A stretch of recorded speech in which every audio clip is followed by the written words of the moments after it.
The Bible reading for this morning sounds a little bit like our discussion over our family meals some nights, doesn't it? Where someone asks for something which is pretty pretentious, and then we have to get an answer which seems to make a challenge to that, and then all the rest who didn't say it all join in and attack the ones who said it in the first place, and then the parent comes in again and tries to sort it all out. It's a bit like that here. John and James, at this part of the Gospel of Mark, become the focus point for Mark to tell some pointed arguments about the teachings of Jesus.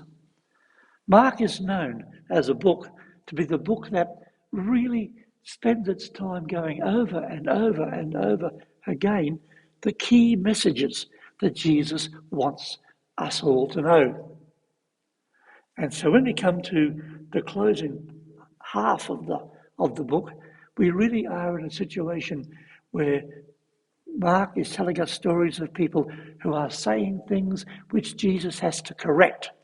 The first half, he was teaching them, and they were absorbing all that was being said.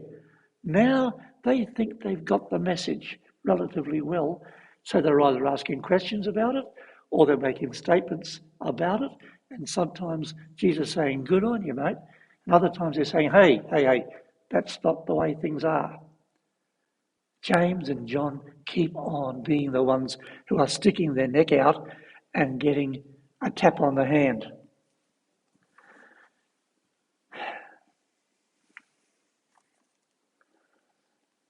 They've been talking already before this about the disciples who are unqualified.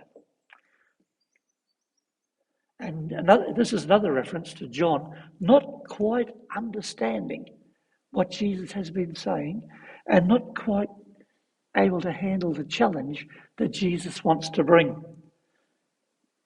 Mark is saying here, by pointing out Peter and John, by pointing out John, Mark is trying to say here, even the best loved disciples, even those closest to Jesus, even those who were there all the time with him, at this point in his ministry, still didn't understand. And still got some of the things Jesus said a little bit cart before the horse. James and John, all one gospel suggests it was their mother trying to get in a word for her kids. James and John take the initiative and they come to Jesus to ask a question for themselves. Or perhaps they were asking questions that the others weren't game to. James and John, the sons of Zebedee, came forward to him and said to him, "Teacher, we want you to do for us whatever we ask of you." Now, your kids ever said that to you? Scary thing to hear your kids say. Will you do, please, whatever I'm going to ask? And they want the yes or no answer before they tell you the question. That's a bit risky. And Jesus said to them, "What is it you want for me to do?" And they said to him, "Grant us to sit at your right hand and one on your left when you come in your glory." Well, in the ancient world, to sit at a person's right hand was to say, "I am second in charge." It was to say, if you want anything and the boss is too busy, I've got the authority to answer it for you. And around the left-hand side, men usually, men always at this stage, was saying, "I agree with him. We both want you to do that. Tell us whatever it is we want you to tell us. Answer this question for us." They are assuming that Jesus is going to return with authority. They are assuming that Jesus has the authority to give them that right to speak for him. They are assuming they'll have a position of authority, a position of power, a position of royalty, and a position of rank. They assumed. But Jesus replied, "You really don't know what you're asking." And they're going, yeah, I think we do. Then he says, "Are you able to drink the cup that I'm going to drink?" And he knows what he's talking about. Are you able to be baptized with the baptism with which I am going to be baptized? Now, this is one of Jesus' common yes, but replies. I've heard what you're saying. I understand what you want. Yes, it makes sense to me, but. And what he's saying is, are you able to pay the price for what you're asking for? He was good at changing the subject toward what he wanted to really say to them. The cup, or the job that they were after, is that which the master would hand out to his servants. Are you able to do whatever I would want to pass out to you? Now, this isn't a reference to being baptized with the baptism to which I'm baptized. This is one reference which isn't about baptism. It's a reference about submersion. Because in Jesus' day, baptism meant right under the water in the creek, remember? So he's saying, are you able to be submerged in my ministry in the way that I'm submerged in my ministry? Can you handle that? Can you measure up to that? And they said, yeah, we're able to do that. So Jesus said, I am going to drink of a cup, and you will also in time have to drink of that. Now we know what that means, by and large. I'm going to crucify and I'm going to die for what has to be done. And eventually so will you boys.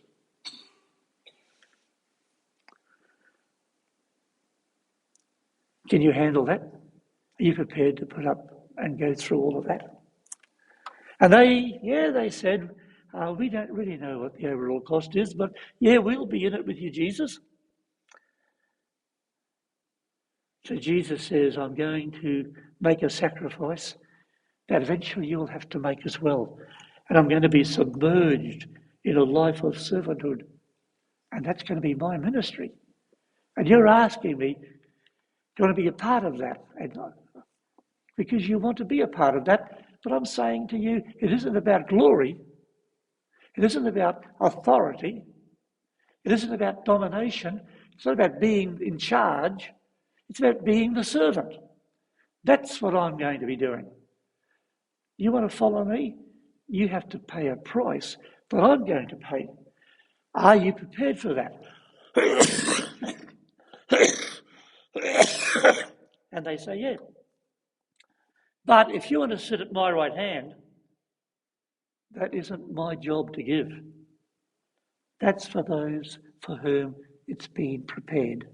Now, if you're prepared to sit by my side, if you're going to make the sacrifices I'm going to ask of you, and if you're going to stand there beside me while I go through the most terrible situations in my life, if you're prepared to do all of that, then you've got a right to assume that you're a part of the team. But are you prepared to be submerged in the future days like I'm going to be? Now, when the disciples, the other 10, and people who were also gathered there probably, when they heard this, they began to get angry at James and John.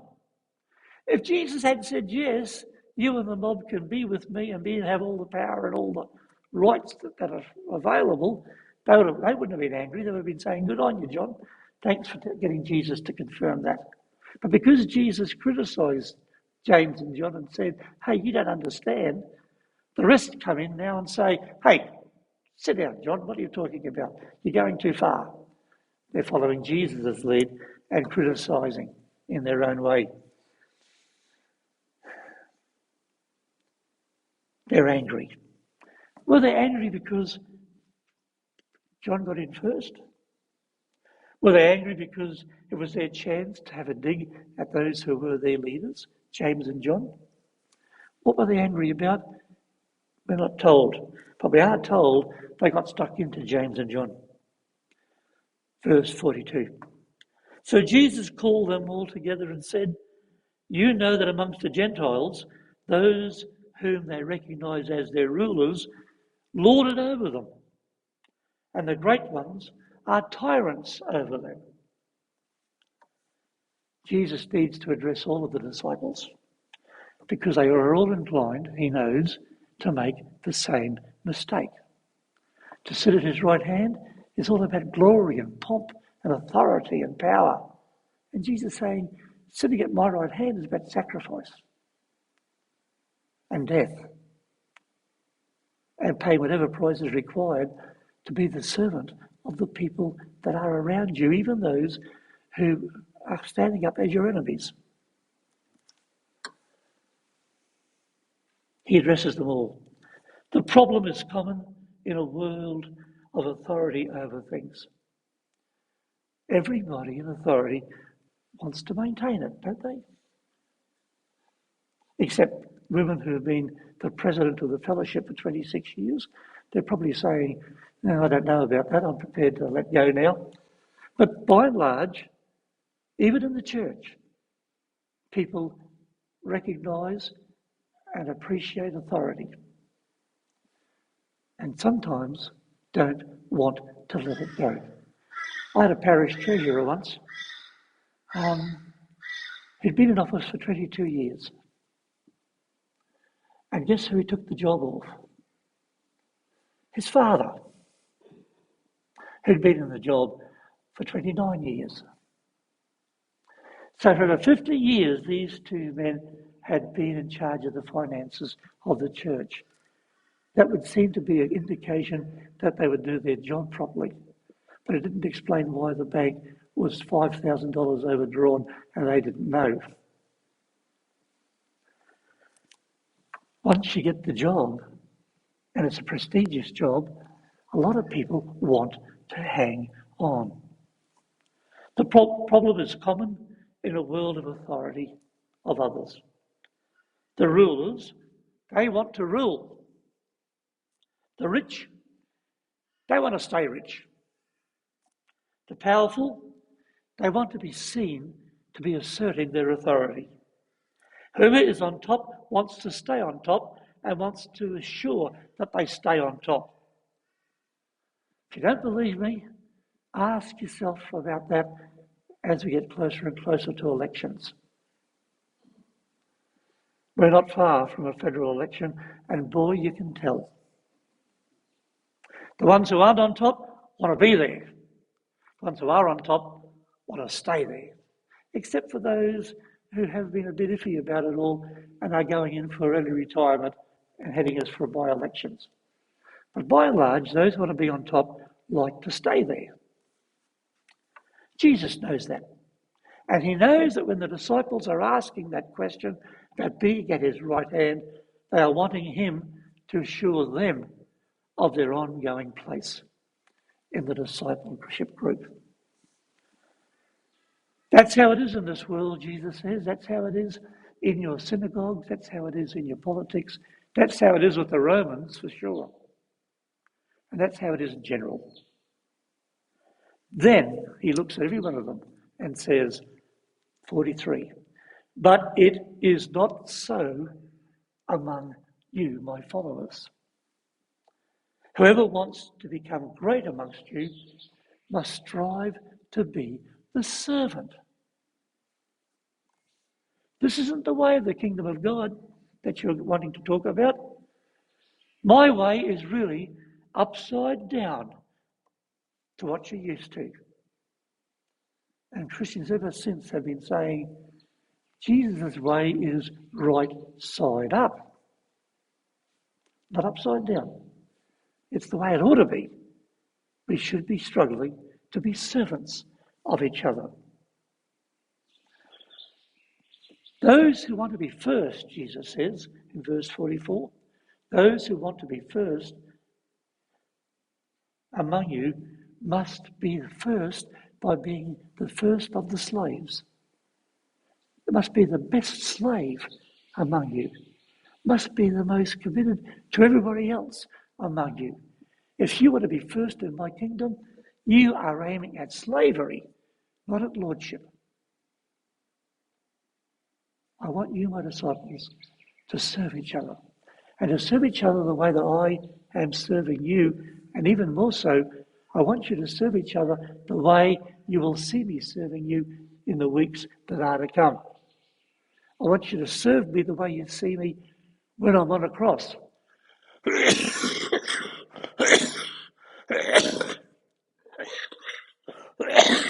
This isn't the virus. It's my bronchiectasis. Every day of the year. Serve me by watching me serve you from the cross. Serve me by having this attitude. That really hurt. Father, forgive them. They don't really understand what they're doing. So Jesus doesn't only forgive from the cross, he excuses and finds ways of explaining why the people are so weird and so bad. Father, forgive them. They don't really know what they're doing.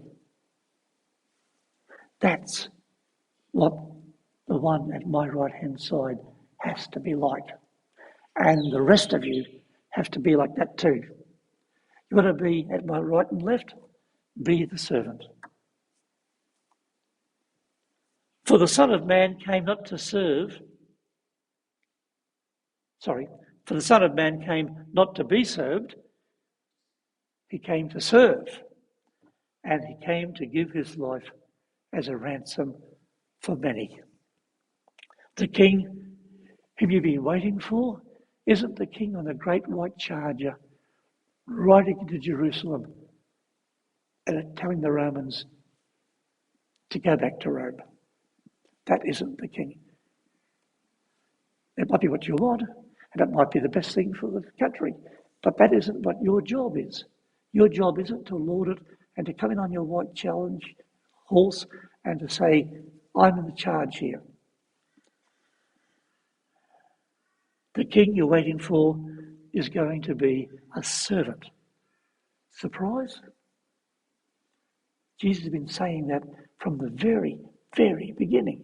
When he knelt for baptism, he was saying, I am making myself one with all of these people. Everything he does is about him being the servant. When I arrived here this morning, I said to Bruce, is this an Elb church or not an Elb church?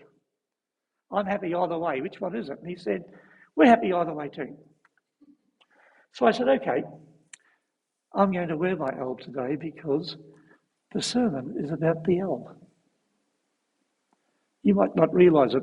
These things here aren't put on because I am the minister who knows what to say and knows what to do and lords it over the congregation, which may seem to be true for some ministers, you know. But when I get dressed to preach and to lead a worship service, I put these on. You know what they are? This is the dress that the servants used to wear in Jesus' day.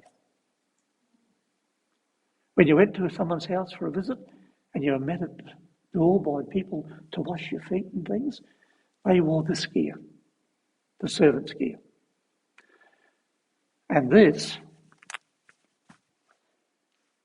is the towel that the servants put over their shoulders before they washed your feet. So when I get dressed for church, I'm saying, I am the servant here. I am here to serve this congregation. So there's no proud thing about wearing the L. I wear it when I wear it because when I'm putting it on, it reminds me but I'm the servant here, not some bigwig who's come to preach. Can you see the significance of the old when you wear it like that? That's always been how it is, except when the church loses sight of what Jesus said here and starts seeing their leaders as higher authority and lords, then they start to dress them and change this gear to be flash and, hey, look at this important person. No particular minister or others referred to there. But when the church forgets that its ministers and its priests are leaders because they serve, that's what the old does the job for. So I thought, I'd wear it today because it's all about that. It's good to come to church every Sunday and say, hey, I'm the servant here, not the boss. Some congregations take advantage of that too, but here we are. The Son of Man came not to be the servant of all, but to serve all, and to give his life as a ransom for many. The expectation you have, Jesus says to James and John, ought to be about servanthood and about sacrifice. Later in the Bible, John says, we know love by this. He laid down his life for us, and we ought to lay down our lives for each other. Brothers and sisters, we are free because we've learned to serve. We are freed from the firmly established pattern of leadership in this world to the pattern set by Jesus, who says, can you follow the way I lead, and can you be baptized with my baptism of sacrifice? It's a new pattern. It's a new living servanthood. It's a pattern set up by Jesus, and it's a gift he gives to all of those who sincerely say, we want to be at your left and your right-hand side, but we want to be there not in a position of authority, but in a position of servanthood.